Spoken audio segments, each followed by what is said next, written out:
मंगलाचरण करते हैं।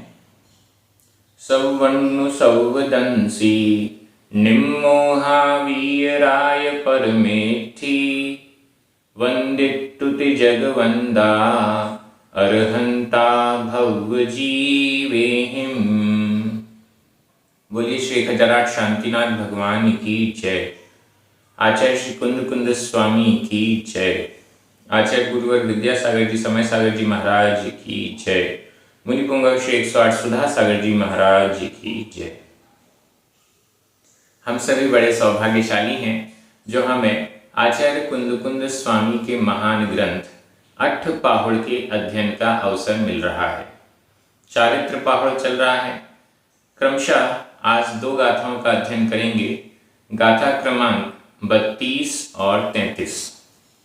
5 महाव्रतों की 5 भावनाएं अथवा क्रियाओं के बारे में यहाँ गाथाएं आ रही हैं। चलिए प्रारंभ करते हैं। गाथा क्रमांक 32। उच्चारण।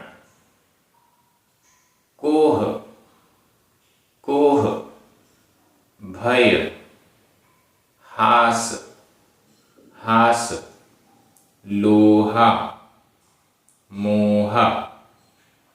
ये पूरा एक समासित पद है। कोह भय हास लोहा मोहा। विवरीय भावना, विवरीय भावना। चेव चेव। विधियस्स, आधा सा पूरा सा।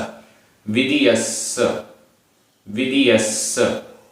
भावनाए भावनाए। ए पंचेव पंचेव। तहा होन्ति होन्ति।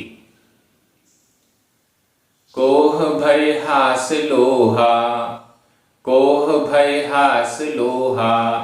मोहा विवरीय भावना चेव, मोहा विवरीय भावना चेव।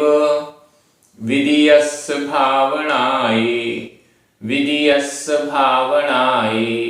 ए पंचेव यतः होन्ति, ए पंचेव यतः होन्ति। बड़ी अच्छी गाथा है, बहुत सरल गाथा है। 5 भावनाएं। किसकी भावनाएं हैं? विधियस्स विधियस्स। विधीय द्वितीय, दूसरे की। विधियस्स दूसरे व्रत की। भावनाएं भावनाएं, दूसरे व्रत की भावनाएं।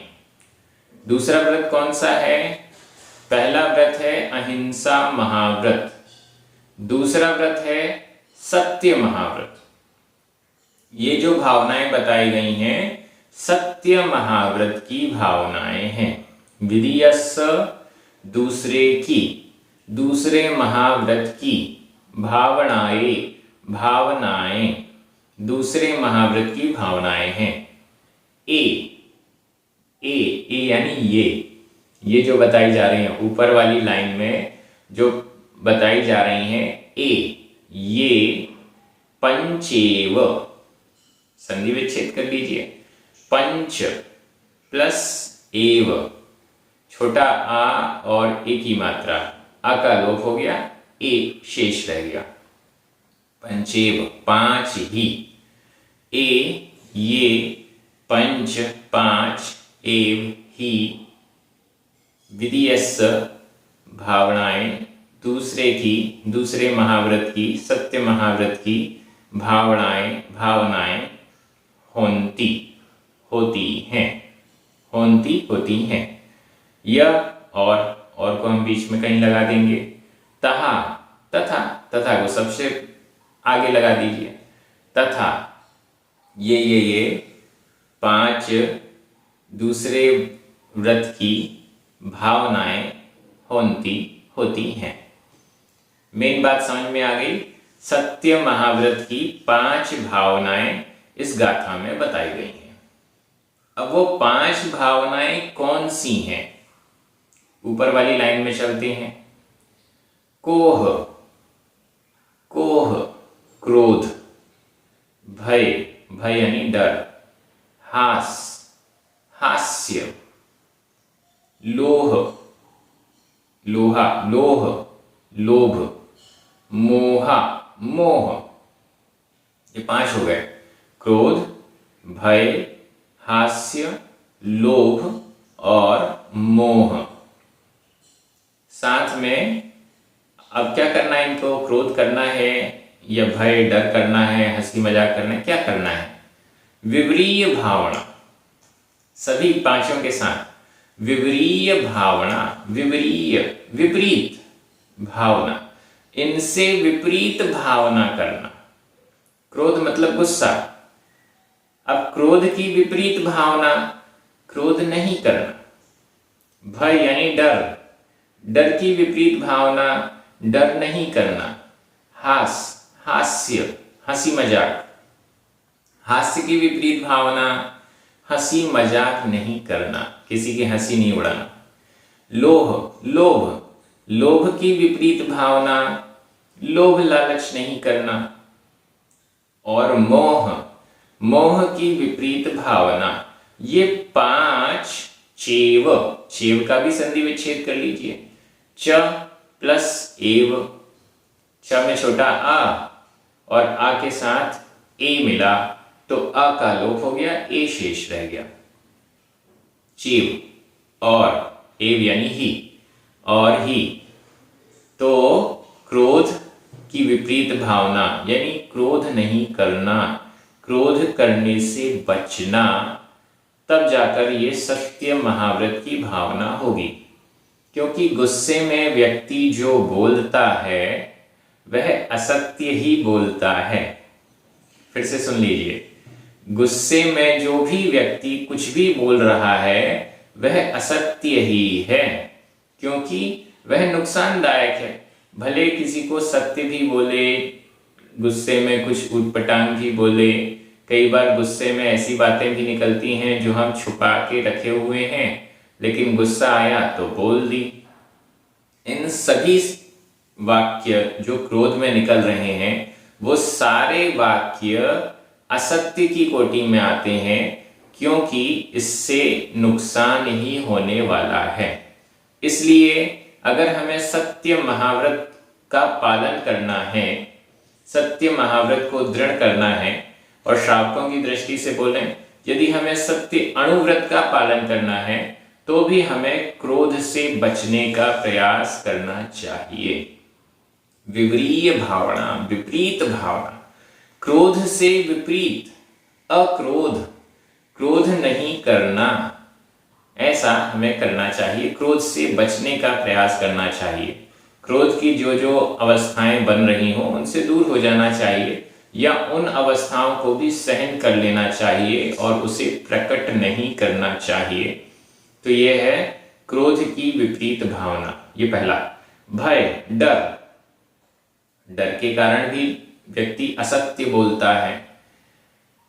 कोई गलती हो गई, हमसे कोई चीज गिर गई, टूट गई, अब हमें डर लग रहा है। अगर हमने बोल दिया कि यह टूट फूट मेरे द्वारा, यह नुकसान मेरे द्वारा हुआ है, तो उस डर के कारण हम बोलते नहीं हैं, असत्य बोल देते हैं, झूठ बोल देते हैं, किसी दूसरे का नाम बता देते हैं, अपने आप को बचाने का प्रयास करते हैं।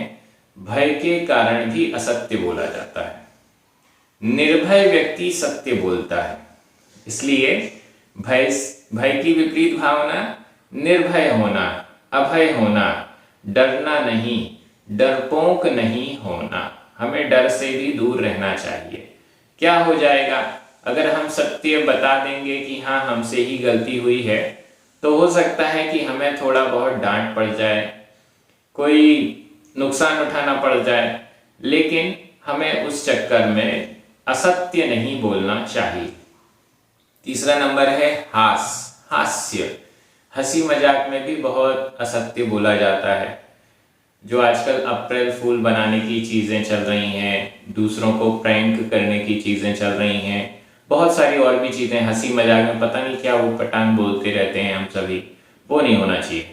मुस्कुराना चाहिए, स्माइल करना चाहिए, प्रसन्न होना चाहिए, हंसना भी चाहिए, लेकिन किसी की हंसी नहीं उड़ाना चाहिए। हास्य क्या है? किसी की हंसी उड़ाना, किसी की अच्छी क्रिया को बुरा बता के उसका मजाक बना देना। कोई अच्छा काम कर रहा है, किसी ने व्रत नियम लिए हैं, उसका हंसी उड़ा देना। किसी ने रात्रि भोजन त्याग किया है, अरे ये तो साधु महात्मा बन गया, रात में पानी भी नहीं पीता। हंसी नहीं उड़ाना चाहिए। हंसी उड़ाते हुए हम उसे नीचा दिखाने का प्रयास करते हैं, यह तो असत्य ही है। हंसी मजाक का मतलब ये नहीं है कि हम उदास हो जाएं, हंसे भी नहीं, ऐसा नहीं है। प्रसन्नता रहेगी, आनंद का भाव रहेगा। आनंद और आंतरिक प्रसन्नता अलग है, और दूसरे की निंदात्मक हंसी उड़ाना, व्यंग्यात्मक हंसी उड़ाना, नीचा दिखाने का प्रयास करना, इस टाइप की हंसी एक अलग चीज होती है। तो उस हास्य से बचना, हास्य का विपरीत भावना, यह सत्य महाव्रत की भावना है। चौथे नंबर पर लोभ। लोभ का, लालच का, गृद्धता, आसक्ति, इन सब का विपरीत, इन सब से उल्टा अलोभ। लोभ नहीं होना, गृद्धता नहीं होना, लालच नहीं होना, और चाहिए और चाहिए और चाहिए। उस और के चक्कर में असत्य बोलता जाता है व्यक्ति, संतोष नहीं करता है। जितनी वस्तुएं हमें मिली हैं, जो प्राप्त हैं, उसमें संतोष नहीं करता है। लोभ लालच के चक्कर में झूठ बोल बोलकर आगे बढ़ने का प्रयास करता है। तो यह है इससे विपरीत, लोभ से विपरीत। इन चार कारणों से, क्रोध, भय, हास्य और लोभ, इन चार कारणों से व्यक्ति असत्य बोलता है। अतः इनसे विपरीत भावना सत्य महाव्रत की भावना है। पांचवें नंबर पर है मोह। मोह की विपरीत भावना। अब यहां मोह की विपरीत भावना से तात्पर्य है अनुवीची भाषण। मोह मतलब मोहित होकर बोलना, मोहित होकर मूर्खतापूर्ण वचन आदि बोलना, ये हुआ मोह। यहां पर मोह का तात्पर्य मूढ़ता ही माना जाएगा। मतलब जिनेंद्र भगवान ने जैसे वचन कहे हैं, जो उपदेश दिया है, उसको न मानते हुए मन मर्जी से कुछ भी ऊट पटांग, किसी को भी भगवान मानना, किसी को भी गुरु मानना, किसी को भी कुछ भी मान लेना, ये मोह कहलाता है। तो मोह की विपरीत भावना। अब इस मूढ़ता से कैसे बचें, इस मोह से कैसे बचें? तो जैसा जिनेंद्र भगवान ने उपदेश दिया है, उसके अनुसार ही बोलना अनुवीची भाषण कहलाता है। अनुवीची भाषण मतलब अनुसार, वीची यानी वीची का मतलब होता है लहर। जिनेंद्र भगवान की जो वचन रूपी लहर है, तरंग है, जैसे समुद्र में तरंग उठती है, लहर उठती है, जिनेंद्र भगवान के वचन रूपी लहर का, तरंग का फॉलो करने वाला, अनुसरण करने वाला, वो कहलाएगा अनुवीची। ऐसा भाषण, ऐसा बोलना जो कि जिनेंद्र भगवान के उपदेश के अनुसार है, पूर्वाचार्यों के अनुसार है। अपनी मन मर्जी से उसके विरुद्ध, जिनवाणी के विरुद्ध कुछ भी नहीं बोलना, यह सत्य महाव्रत की पांचवी भावना है। ध्यान रखना चाहिए। जैसे गुस्सा करना खतरनाक है, डरना, हंसी उड़ाना, लोभ लालच करना खतरनाक है, इससे असत्य की ओर हम आगे बढ़ते हैं, वैसे ही जिनवाणी के विरुद्ध संभाषण करना, जिनवाणी के विरुद्ध बोलना, यह भी एक गलत कार्य है। इससे भी हमें बचना आवश्यक है। ये पांच भावनाएं हो गई। क्रोध से विपरीत भावना रखना, भय से विपरीत भावना, हास्य से विपरीत भावना, लोभ से विपरीत भावना और मोह से विपरीत भावना, मतलब जिनेंद्र भगवान के अनुसार बोलना, अनुवीची भाषण करना। ये पांच एक पंचेव, ये पांच ही विधीयस्स भावनाएं, द्वितीय महाव्रत की भावनाएं होती हैं। तथा तथा सबसे आगे लगा दीजिए। और य यानी और बीच में लगा दीजिए। विभक्ति देखिएगा व्याकरण की दृष्टि से, कोह भय हास लोहा मोहा, प्रथमा विभक्ति का बहुवचन। विवरीय भावना, भावनाएं, ए, पंच, ये सभी प्रथमा विभक्ति के बहुवचन हैं। चेव, यह च और एव दोनों ही अव्यय हैं। विधियस्स, षष्ठी विभक्ति का एक वचन। ये सब तो अब आपको समझ में आने लगा होगा, मेरे बोलने से पहले आप बोल देते होंगे मन में। हम यही चाहते हैं, बार बार उच्चारण करा रहे हैं, बार बार आपको व्याकरण की विभक्तियों की बात कह रहे हैं। इसलिए कह रहे हैं कि जैसे गाथाएं सामने आए वैसे ही आपको ये सब समझ में आ जाए, प्रैक्टिस हो जाए। प्राकृत की गाथा देखते ही उसका अर्थ हमारे दिमाग में घूमने लग जाए। असंभव नहीं है, ये सब हो सकता है। यदि हम रेगुलर रहेंगे तो हमें भी प्राकृत भाषा हिंदी जैसी सरल लगने लग जाएगी। सोचिए कितना बड़ा काम हो जाएगा। जिनेंद्र भगवान की वाणी, पूर्वाचार्यों की वाणी हमें यूं समझ में आएगी जैसे बोलचाल की भाषा हो। इसलिए ये प्रैक्टिस जरूरी है। थोड़ा सा आपको टाइम लगता है लेकिन अच्छा लगता है। ए, यह भी प्रथमा विभक्ति बहुवचन है। इसके अलावा तहा, य, ये दोनों ही अव्यय हैं। होन्ति, वर्तमान काल अन्य पुरुष बहुवचन का क्रिया रूप है। मैं एक बार हिंदी अर्थ कर रहा हूं, आपकी नजर प्राकृत शब्दों पर जानी चाहिए। तथा, क्रोध, भय, हास्य, लोभ और मोह की विपरीत भावना, ये 5 ही द्वितीय व्रत की भावनाएं होती हैं। अब हम चलते हैं अगली गाथा में, जिसमें तीसरे यानी अचौर्य महाव्रत की 5 भावनाओं का वर्णन है। गाथा क्रमांक 33, उच्चारण। सुनना यार, आधाना पूरणा, सुनना यार, सुनना यार। निवासो, निवासो। विमोचितावास, विमोचितावास। जम, जम। परोधम, परोधम। च, च। एषण, एषण। शुद्धि, एषण शुद्धि, शुद्धि। स उत्तम, स उत्तम। एषण शुद्धि स उत्तम। साहम्मी, साहम्मी। आधमापुरमा, साहम्मी। संविसंवादो, संविसंवादो। साहम्मी संविसंवादो। सुन्नायार्णिवासो, सुन्नायार्णिवासो।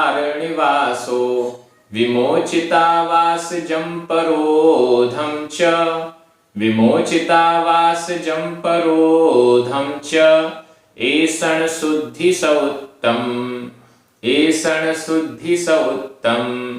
साहम्मी संविसंवादो, साहम्मी संविसंवादो। गाथा बड़ी सरल है।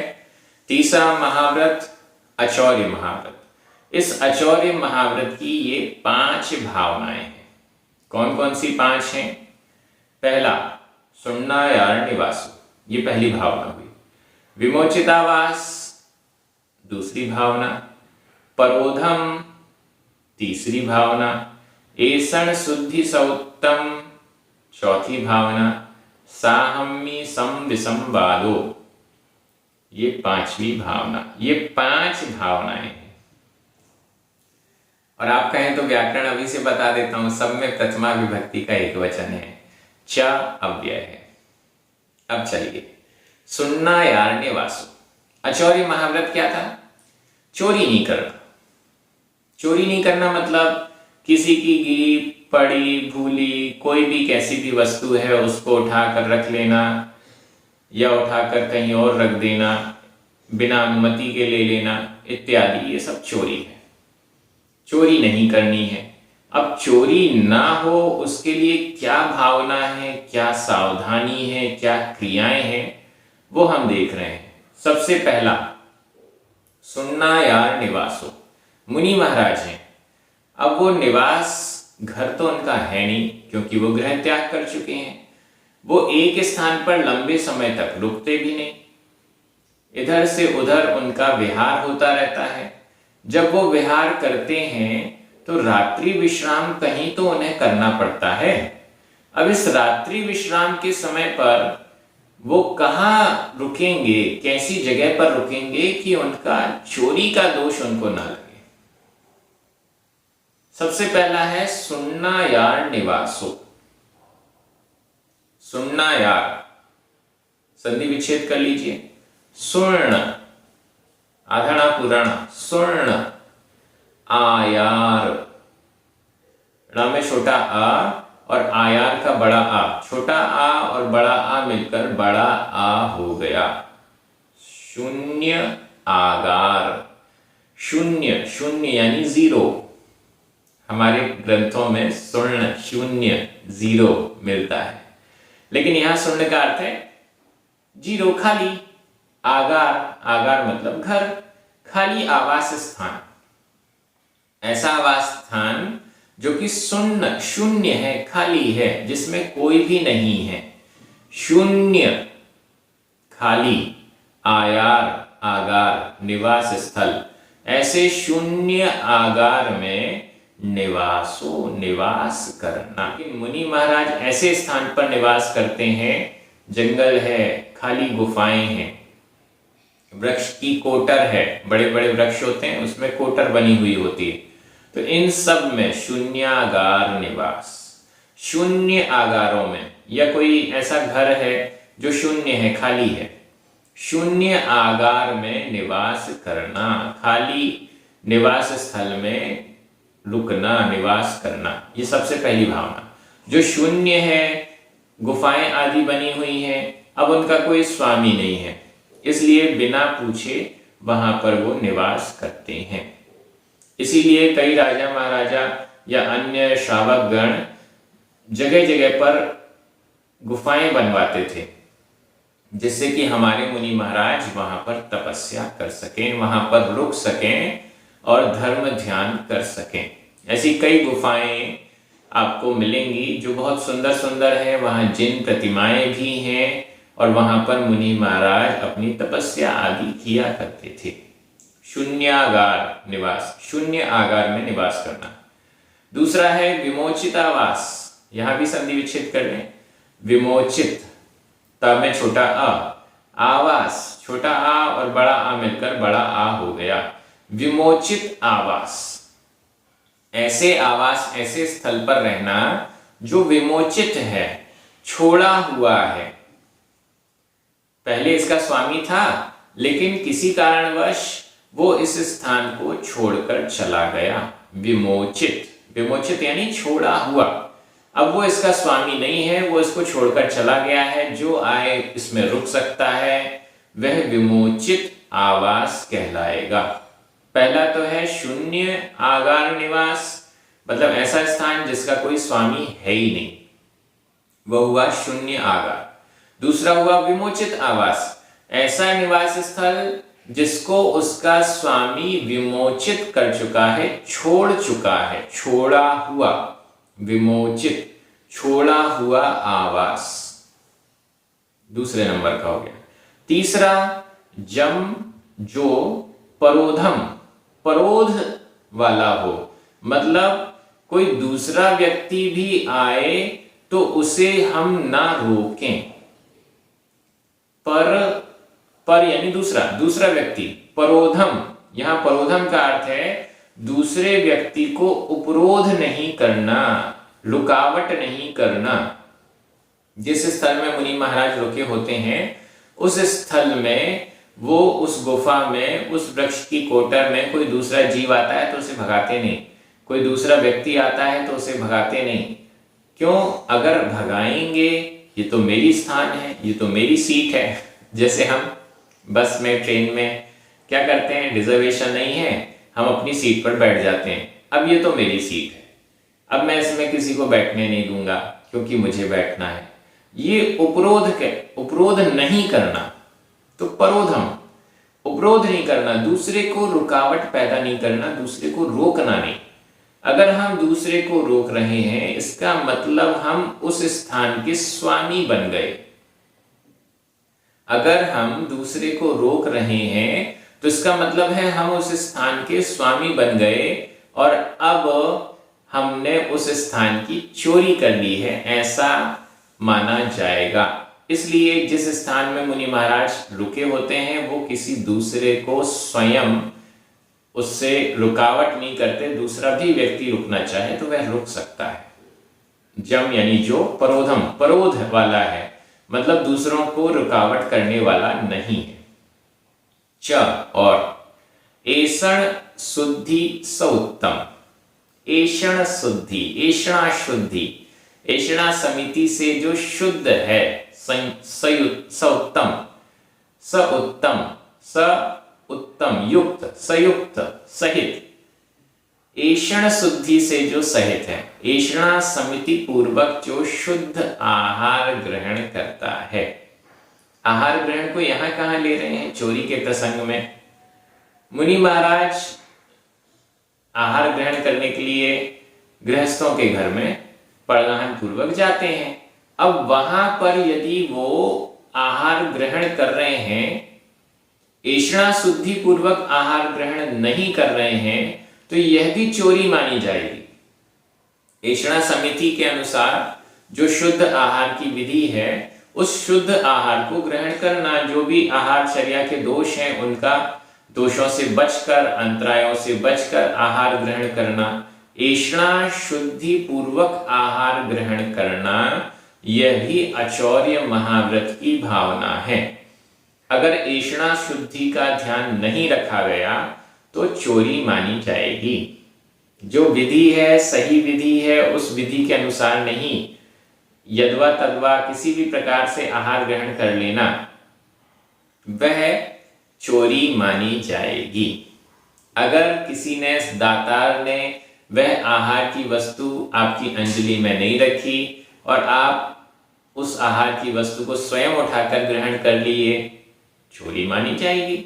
इसलिए ऐषणा शुद्धि पूर्वक, ऐषणा विधि, ऐषणा समिति के द्वारा जो विधि बताई गई है, उस विधि के अनुसार ही आहार ग्रहण करना, यह चौथी भावना हुई। और फिर पांचवी, साहम्मी संविसंवादो। साधर्मी, साहम्मी, साधर्मी धर्म में जो समान है, समान धर्म वाले, धर्मात्मा, जो कि हमारे जैसे ही धर्म का पालन करते हैं, उनको कहते हैं साधर्मी। साहम्मी, साधर्मी, हमारे समान धर्म का पालन करने वाले। साधर्मी बंधुओं से संविसंवाद, अच्छा बातचीत होना, अच्छी अविसंवादी होना, उनसे विसंवाद नहीं होना, सम्यक विसंवाद होना, अच्छा विसंवाद होना, अच्छा बातचीत होना, उनसे मनमुटाव नहीं होना, उनसे तू मैं नहीं होना, ये संविसंवादो, मतलब उनसे लड़ाई झगड़ा नहीं करना, साधर्मियों से वात्सल्य रखना, साधर्मियों से विसंवाद नहीं करना। विसंवाद का अर्थ हुआ लड़ाई झगड़े वाली बातें, तो साधर्मियों से विसंवाद नहीं होना चाहिए, समविसंवाद होना चाहिए, सम्यक विसंवाद होना चाहिए, सम्यक संवाद होना चाहिए, ऐसा हम कह सकते हैं। साधर्मियों के प्रति वात्सल्य होना चाहिए।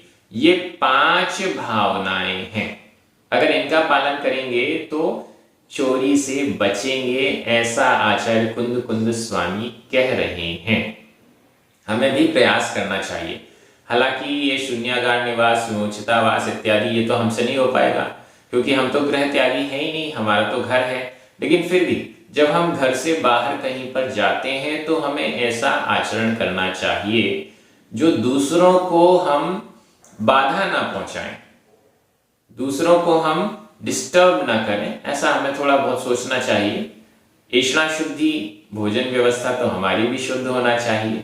जब हम किसी के यहाँ भोजन के लिए जाएं, तब जब तक सामने वाला हमारे लिए ये नहीं कहता कि आप भोजन ग्रहण कीजिए, तब तक हमें भोजन ग्रहण नहीं करना चाहिए, क्योंकि अगर हम ऐसा करेंगे तो चोरी का दोष लग सकता है इत्यादि। साधर्मियों से विसंवाद नहीं करें, ये बहुत अच्छी चीज है।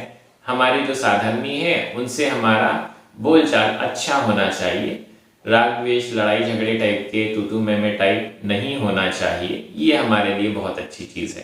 तो ये अचौर्य महाव्रत की भावनाएं हुई। विभक्तियां मैंने बता दी, सभी जगह प्रथमा विभक्ति का एक वचन है।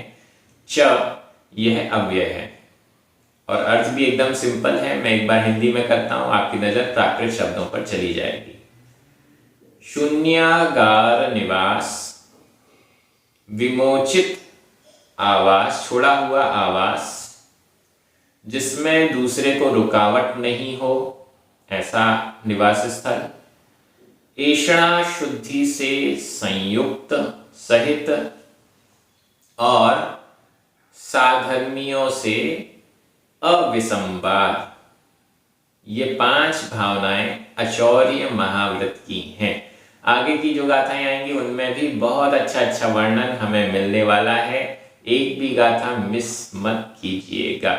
आप सभी बहुत अच्छे से अध्ययन कर रहे हैं। YouTube पर यह ग्रंथ सदा सदा के लिए स्वाध्याय के लिए उपलब्ध रहेगा, ये बहुत अच्छी बात है। जो भी पुण्यार्चक इसमें अपना सहयोग प्रदान कर रहे हैं वो सभी धन्यवाद के पात्र हैं। जिनवाणी स्तुति कीजिए, 9 बार नमोकार मंत्र पढ़िए। सभी को जय जिनेंद्र।